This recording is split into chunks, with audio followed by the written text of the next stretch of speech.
Bonjour à tous.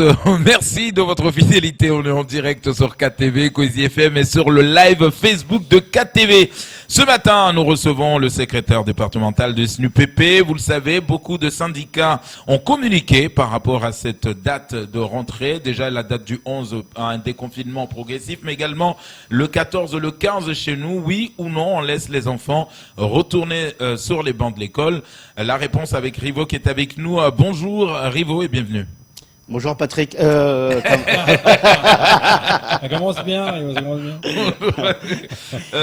Rivo, les dates sont là, les dates sont maintenues et pourtant depuis le début de ces annonces, on a tous entendu également l'allocution du Premier ministre Édouard Philippe, mais les syndicats ont alerté dès le départ en disant c'était pas prudent. En tout cas, qu'en est-il du SNUPP? Est-ce qu'aujourd'hui, finalement, un déconfinement progressif, commencer par les plus petits et après penser aux collégiens et aux lycéens, est-ce que vous êtes pour? D'abord, rappeler un peu notre processus au départ. Hein. Au départ, on avait quand même fixé quelques conditions que les conditions d'hygiène et sanitaire soient garanties. Bon, et puis, bon an, mal an, on entend les discours des uns et des autres. La position aujourd'hui du SNUPP FSU Mayotte est très claire. C'est qu'on ne peut pas faire cette rentrée le 11. On veut se fier effectivement aux propos aux notes du Conseil scientifique. On rappelle effectivement que le président de la République avait dit que il allait respecter, suivre les recommandations du Conseil scientifique. Encore une fois, mais bon, ça devient un balai, hein, c'est devenu un refrain. Depuis le début de ces événements, de cet événement sanitaire, cette crise sanitaire, eh ben, c'est toujours des propos qui sont dédits, qui sont contredits par les mêmes personnes chaque semaine. Vous comprenez? Donc aujourd'hui, nous avons dit et on a envoyé le message et le communiqué de presse qu'il est hors de question de prendre des risques, de mettre en danger les collègues. Nous sommes opposés à la reprise des cours le 11. C'est-à-dire pour vous, aujourd'hui, en tout cas, le rectorat n'a pas encore les équipements pour commencer à un retour? Ou qu'est-ce qu'il faudrait? C'est pas seulement le rectorat. Les écoles sont dans la responsabilité des... non, les écoles, c'est du premier degré, c'est les maires.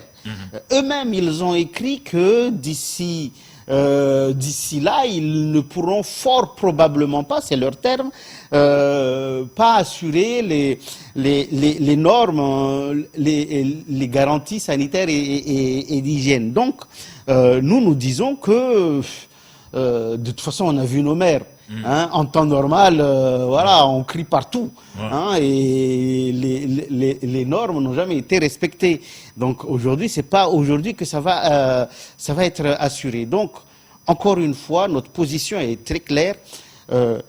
On n'est pas d'accord pour reprendre. On s'oppose à la reprise le 11. Et si le rectorat, le recteur s'entête, eh ben nous donnerons les moyens aux collègues pour exercer régulièrement leurs droits de retrait notamment. Léonard. Ça va être un vrai casse-tête alors. Parce que Gilles Albois avait été clair sur une chose. Il avait dit la reprise pour les gamins, ce sera le 14, mais ne réouvriront que les écoles qui seront prêtes. Il avait aussi dit ça.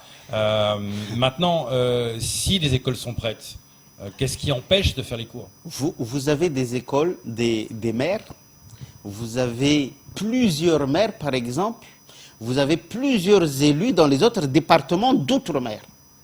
On prend le cas de Guyane, on prend le cas de la Martinique, de la Guadeloupe, où ils sont quand même à 1 ou 2 niveaux supérieurs que nous à Mayotte, qui eux, ils disent non, on ne peut pas faire ça.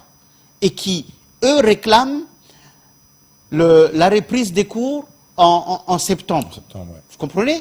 Donc, C'est-à-dire que non seulement en matière de moyens éducatifs, en matière de coronavirus, ils sont moins touchés que nous. Oui, et ils pourtant, sont moins touchés. En Guyane, me semble-t-il, c'est un peu moins moins de 200 cas. Hein. Ouais. Mais eux, les maires, ça fait à 2 reprises, unanimement, ils ont réclamé le report de la reprise des cours en septembre.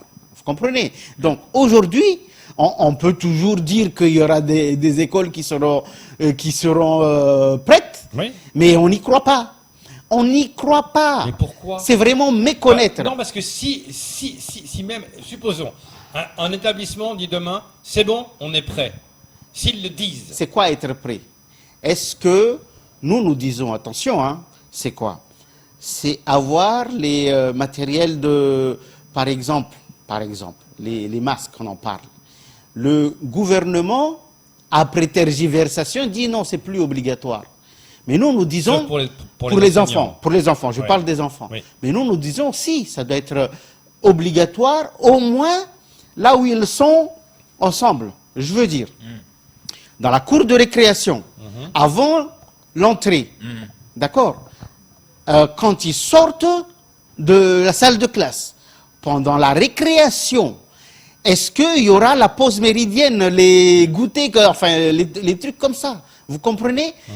Tout ça, à ces moments-là, nous disons que ça doit être obligatoire.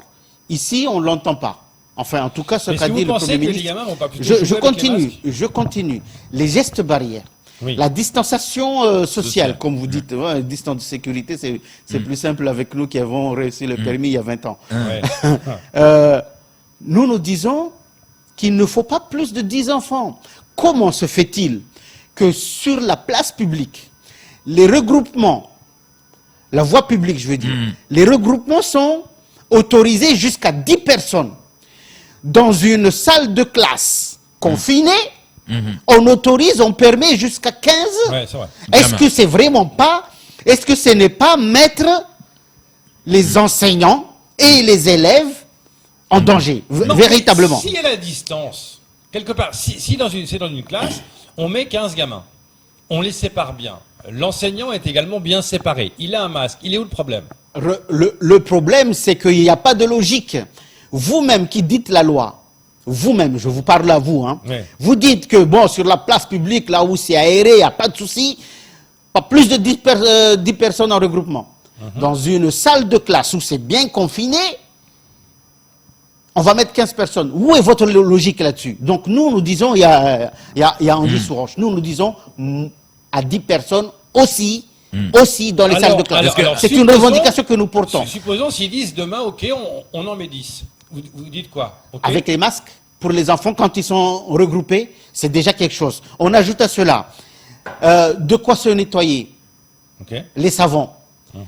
Est-ce que vous, maintenant, quand vous y pensez, juste par rapport à l'approvisionnement des fournisseurs, est-ce que vous pensez qu'aujourd'hui, toutes les communes pourront se faire livrer en quantité suffisante de savon ou de gel hydroalcoolique?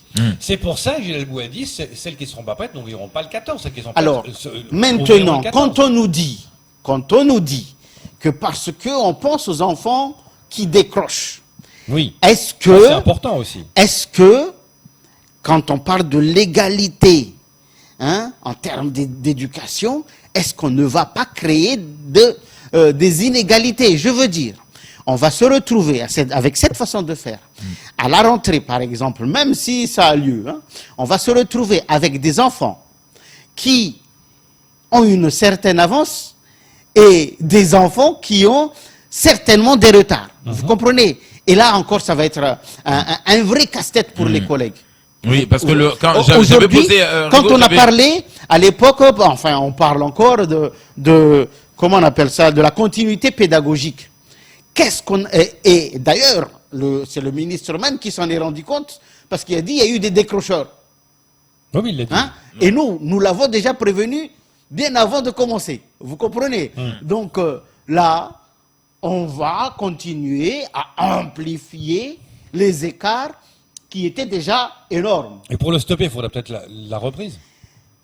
Pour le stopper, il faut le stopper en même temps, pas de cette façon. Je vais vous dire encore la logique. Maintenant, parce que nous avons compris que, bon, on ne fera pas plus de 10 ou 15 élèves par classe, et que ça va donc tourner, pour ne pas dire rôter, entre la fin mai ou le début juin jusqu'aux vacances du 4 juillet. Ça veut dire que les enfants, ils n'auront pas 6 journées de classe d'ici. Si on commence la fin mai ou début juin, jusqu'au mois de juillet, le 4 juillet, ça va tourner. Les enfants, donc des groupes de 10. Vous comprenez? Les enfants n'auront pas plus de 6 journées. Oui, mais au moins, 6 journées complètes, il faut dire 6 jours. Oui, mais au moins, il reviennent à l'école. Ce qui est important, c'est pas le décrochage. Laissez-moi terminer la question. Où est la logique pédagogique dans tout cela? Nous disons qu'en fait, dans cette affaire, on veut utiliser les écoles comme les crèches. Des garderies. Des garderies. Il y a quand même quelque chose qui a été relevé sur le live Facebook et qui est important, donc je vais juste le dire, Ivo. Le gouvernement a dit, c'est vrai, la rentrée se fera sur la base du volontariat. Donc volontariat pour qui? C'est clair. La question, la rentrée se fera sur la base du volontariat. Alors moi, je l'ai réécouté. Pour qui? Pour les enseignants, pour les parents, pour les écoles, pour les maires. C'était ma question. La question se pose. Moi, j'ai pas eu de réponse. Il n'y a pas de réponse à ça. Il n'y a pas de réponse. Donc pour vous, certains syndicats rivaux, notamment la CGT Éducation, qui dit pourquoi on prendrait pas ces 3 mois pour mieux préparer la rentrée prochaine avec le manque d'effectifs que nous avons, avec des salles de classe qui n'ont pas encore vu le jour. Est-ce que vous êtes dans cette optique-là? La position qui a été donnée au niveau du SNUPP, c'est s'organiser, il me semble l'avoir déjà dit, s'organiser pour septembre, enfin pour la rentrée après les grandes vacances. Et surtout, accorder plus de moyens en enseignant. J'ai augmenté le nombre de postes à la rentrée dans chaque école pour que des enseignants soient dédiés, enfin, soient engagés pour récupérer en petits groupes certains élèves ou des élèves afin de faire un peu le travail de rattrapage du fait de la non-scolarisation pendant tout ce laps, depuis le mois de mars. C'est ça. On demandait à ce qu'on augmente les moyens. C'est une demande qui a été formulée au niveau national. Mais vous savez, qu'est-ce qui s'est passé par rapport à cette demande? Le ministère n'a fait que supprimer par-ci par les suppressions de postes que le ministère avait initialement préparées, ont été rattrapés, mais il n'y a pas eu de moyens supplémentaires au-delà des projets de suppression. Je ne sais pas si ça a été clair. En fait, le ministère voulait supprimer des postes, il y a eu des combats de part et d'autre que le ministère a annulé. Alors, Rivo, beaucoup de maires au départ, notamment le maire de Tingoni, qui disait aujourd'hui dans les discussions qu'il y a entre l'État, l'autorité ici à Mayotte, donc c'est la préfecture, le rectorat également, certains n'ont pas été associés aux discussions, aux négociations. Comment on pouvait faire? Comment pour donner des idées? Est-ce que là, dans ces derniers jours, le rectorat, la préfecture, tout le monde, est-ce que vous étiez tous assis sur une même table pour essayer de trouver la solution qui pourrait marcher ou proposer ce que vous proposez aujourd'hui? Est-ce que vous avez été associés? Le vrai problème, c'est qu'effectivement, ils discutent entre eux. Nous, ceux qui discutent avec les organisations syndicales, c'est juste le rectorat. D'accord? Il n'empêche que ce sont les enseignants et ses représentants qui connaissent un peu, en tout cas ils devraient avoir leur mot à dire. En tout cas, ils donnent leur mot à dire au recteur, qui, je dois le reconnaître, quand même a une certaine écoute. Ok? Maintenant, ils peuvent travailler entre eux. Nous avons nos conditions. J'ai bien lu le communiqué de presse de l'association des maires où ils ont dit qu'ils n'étaient pas d'accord à la réouverture, mais on les connaît tellement bien ces amis-là qu'on sait déjà qu'ils commencent à se rébiffer et à dire qu'ils ne sont plus d'accord avec ce qui a été dit, donc ils sont prêts à faire ouvrir leurs écoles. En fait, on les connaît très bien, qu'on fait même pas confiance à ces amis-là. Léonard, alors on va continuer par rapport à ce rattrapage aujourd'hui. Est-ce que déjà depuis le mois de mars jusqu'à présent, ceux qui sont restés à Mayotte, je dis bien de certains enseignants, instituts qui sont à Mayotte et ceux qui sont partis, même si vous acceptiez aujourd'hui de rouvrir, est-ce qu'on peut, comme vous le disiez, des inégalités entre ceux qui n'ont pas eu la chance d'avoir Internet pour travailler à la maison ou qui n'ont pas pu suivre les cours via les médias, par exemple, est-ce que Gilles Albou disait qu'il fallait favoriser cela, d'abord prendre ceux qui n'ont pas eu cette chance en tout cas de suivre les cours et ceux qui ont les moyens, qui aimeraient volontairement rester chez eux avec leurs parents, avec travail à la maison, oui. Est-ce que ça serait pas une idée pour réouvrir? Non, non. L'école et l'obligation scolaire doit être respectée. La base du volontariat ne peut pas être acceptée dans ces cas-là. La base du volontariat, en tout cas, c'est un combat que l'État a mené à l'époque où il y avait des parents qui préféraient amener leurs enfants à aller faire l'agriculture. Il y a eu l'État qui a imposé, non, tous les enfants devraient entrer à l'école. Donc, c'est pas aujourd'hui qu'on va fouler les pieds à ce principe. Aujourd'hui, c'est pas parce que moi, aujourd'hui, il faudrait faire garder le petit frère ou la petite sœur, donc je laisse la grande sœur ou le grand frère à la maison. Donc, oui, mais là, c'est particulier comme situation. Non, mais le problème, c'est que vous avez une majorité de parents qui, effectivement, est consciente des difficultés, des risques qui vont faire courir à leurs enfants et qui décident non, on rentre pas. Donc, sauf si l'école, et je reviens là-dessus, sauf si l'école dit nous on est prêt, il y a pas alors, soit vous êtes à Mayotte, soit vous connaissez Mayotte. Oui, je connais Mayotte. Non, il y a être à Mayotte et connaître à Mayotte. Mayotte, c'est très différent. Hein. Et donc, soit vous connaissez Mayotte et vous comprendrez que ici, avoir ces écoles prêtes, avec les conditions pour effectivement faire notre travail d'enseignement, il faut véritablement aller les chercher. Moi, je ne pense pas les avoir. Et je vous assure que je dois connaître les écoles mieux que vous. Ah, mais ça, j'en suis persuadé, mais je pense que si l'école est qu'elle est prête, il y aura peut-être un contrôle avant. Je veux dire, si moi je suis prêt, je ne pense pas que le rectorat va dire, on y va dans ce jeu-là, oui. Je me rappelle, avec les rythmes scolaires, on nous disait il y avait des écoles avec le dossier rythme scolaire. Ah oui, des écoles qui sont prêtes pour s'engager sur les rythmes scolaires. Au bout de 3 mois, tout le monde s'est cassé la figure et c'est les premiers qui s'attaquaient à nous, qui disaient ah oui, non mais on n'est pas prêts, les communes n'ont pas ça. Mais le pire dans cette affaire, c'est que quand les collègues s'étaient engagés, des fois même volontairement, on a dit aux collègues, l'administration a mis la pression sur les collègues pour leur dire attention, les fonctionnaires fonctionnent. Ils n'ont pas le droit de dire ce qui dysfonctionne dans l'école. Dire aux parents, je veux dire. Donc nous, on connaît déjà cette affaire-là, chat échaudé. Hein. À l'eau froide, ouais. Voilà. C'est ça.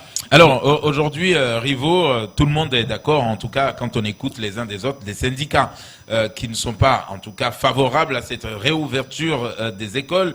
Le recteur travaille, hein, on l'a tous dit ici, il est en train de travailler, de voir avec les maires, mais également avec les autorités, notamment la préfecture, pour pouvoir avoir les moyens. En tout cas, il l'a dit ici sur ce plateau, avoir déjà le B à bas pour démarrer. Donc ça voudrait dire que aujourd'hui, vous nous dites clairement, du côté des SNUPP, hein, je ne parle pas pour les autres syndicats, en tout cas, le SNUPP FSU, vous êtes catégorique, le 14, non, c'est pas une date pour reprendre pour vous. En tout cas, tout le monde est conscient qu'on n'est pas prêt à Mayotte. Malgré ce qu'on veut nous faire croire, on n'est pas prêt et il faudrait lucidement et courageusement que les maires, effectivement, confirment leur propos de départ et disent que nous, on demande la rentrée également En vers le septembre. mois de septembre. Est-ce que vous êtes comme le FSU de demander à ce que Mayotte reste dans le rouge? Mais je ne sais pas si vous entendez parler de ces cas qui ne cessent d'augmenter. Oui. Hein? Parce qu'on n'en a pas parlé. Moi, j'ai l'impression qu'on passe outre, on oublie ce qui se passe, notamment ce qui cause ce confinement. des cas. À Mayotte, contrairement ailleurs où ça se stabilise, où ça tend à décroître, on ne fait qu'augmenter. Et j'ai vu que entre le mois de la fin mars et aujourd'hui, on est parti de 40. Oui, je sais. On avoisine les a 500. pris une centaine en une semaine. Oui, non, mais c'est quand même... Donc pour vous, ça veut dire que, si je comprends bien, ça veut dire que vous nous dites, ok, l'épidémie augmente à Mayotte, le virus ça augmente tous les jours de 30 à 40, donc c'est pas le moment d'ouvrir les écoles. C'est ça que ça veut dire. En tout état de cause. Alors là, maintenant, je le parle perso. Je sais, à l'époque où il n'y en avait que 40, je l'ai chopé. D'accord? C'est pas aujourd'hui où on est à peu près à 500. J'ai 500 fois plus de chances de choper ce truc-là qu'il y a un mois. Et franchement, je vais pas prendre des risques pour le choper une deuxième fois. Là, c'est clair. Donc, s'il y a des collègues, s'il y a des personnes, s'il y a des responsables, qui veulent s'aventurer à faire prendre des risques à ces personnels à choper ce truc-là, ben, il n'y a pas de souci. Ça sera sans certain. Est-ce que à part vous, justement, à Rivaux, vous qui avez fait l'expérience de cette connerie, si on peut l'appeler ainsi, vous avez autour de votre syndicat pris des nouvelles de certains enseignants, ceux qui ont été touchés, ceux qui sont guéris et ceux qui sont en tout cas réticents pour cette réouverture. Est-ce que vous en avez pris des nouvelles? En tout cas, par rapport à la réouverture, je ne parlerai pas de la maladie des collègues. Mais non, parce que le recteur, il nous a répondu, il nous a dit, il a pris des nouvelles. Oui, il y en a certains qui ont été touchés. Ah oui, il l'a dit. Hein. Non, voilà. Alors là, je ne sais pas si on a le droit de demander à telle ou telle personne s'il avait la maladie. Non, mais non. il a dit pourquoi on me pose cette question, Rivaux? C'est pour Ah. savoir aujourd'hui déjà avec ceux qui sont bloqués. On nous dit 1% qui seraient bloqués en métropole, Ouais. mais également ceux qui sont réticents et qui vont refuser d'y aller, d'aller faire cette ouverture. Donc ça veut dire que ça augmente. Parmi les collègues qu'on a pu toucher, qui nous ont envoyé des messages, et pour eux, de toute façon, ceux qui nous ont encore, en tout cas, envoyé des messages, pour eux, il est hors de question de reprendre. Pour ces collègues-là. Et je ne pense pas que parmi eux, il y ait des personnes, des collègues qui avaient été contaminés. Hein? Voilà, donc pour les collègues, ils ne veulent pas prendre des risques. Je veux dire, on ne va pas aujourd'hui nous embêter à nous confiner dans nos maisons et casser ce travail-là juste parce qu'on veut aucune logique dans l'affaire. Et donc, en début de crise, qu'est-ce qu'il disait au niveau de l'ARS, même au niveau du ministère? Dans l'école, c'est là où ça circule, le virus circule. Oui, maintenant, ils disent que les gamins sont moins porteurs. Voilà, non, mais c'est chaque fois leur explication. Rivaux, mais c'est des conneries. Le temps passe. Ah bah oui, heureusement. Heureusement. Dernière question. Si l'école ouvre le 14 mai, ça sera sans nous. Voilà, au moins c'est clair. Ça veut dire que ce sera quoi? Le droit de retrait dès le 14 mai? Mais de toute façon, c'est une action quand même nationale. C'est ce qu'on ne dit pas. C'est que depuis le national, depuis le SNIPP et la FSU,